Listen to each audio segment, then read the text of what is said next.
Hello, I'm Steph Coldrick. And I'm Sam Hodgkiss. Our top story today. You've got a full life ahead of you.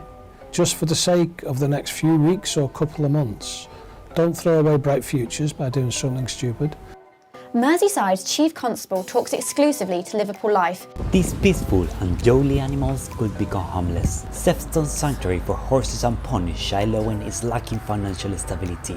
We've spent over 3 years trying to negotiate with Sefton Council, who are the landowners, to give us a longer lease because we can't get any funding.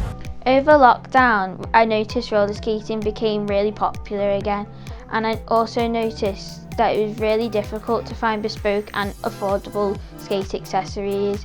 I saw a gap in the market and just went for it. Hello, I'm Callum Snell. And I'm Keith MacDonald with your latest Liverpool Live news. Our top stories. A litter explosion on Liverpool's lockdown streets.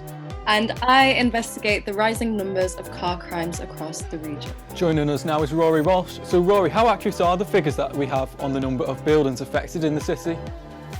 Well, there's just no real way to know.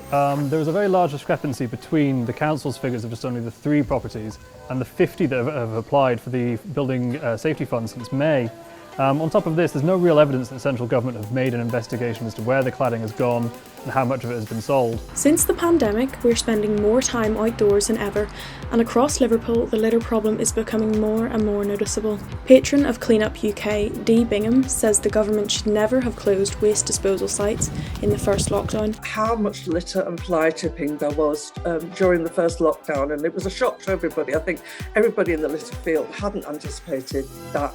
Good afternoon, I'm David D'Angenda in the Liverpool Live studio. And I'm Beth Gavahan, facing at home.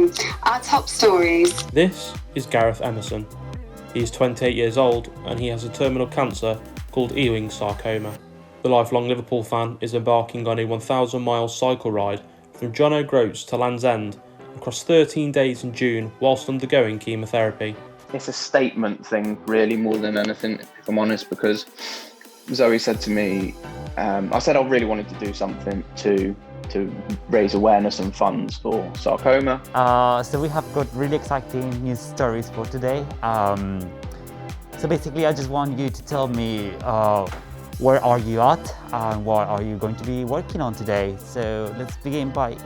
Fishing, the sport that gets people hooked instantly. Being out in the fresh air and catching plenty of fish, it's no wonder why it's the biggest participatory sport in the country. However, over the past few years, Environment Agency rod licence figures have been slowly declining. That's it for now. For the full interview with Andy Cook, go to JMY Journalism. Good night. Good night.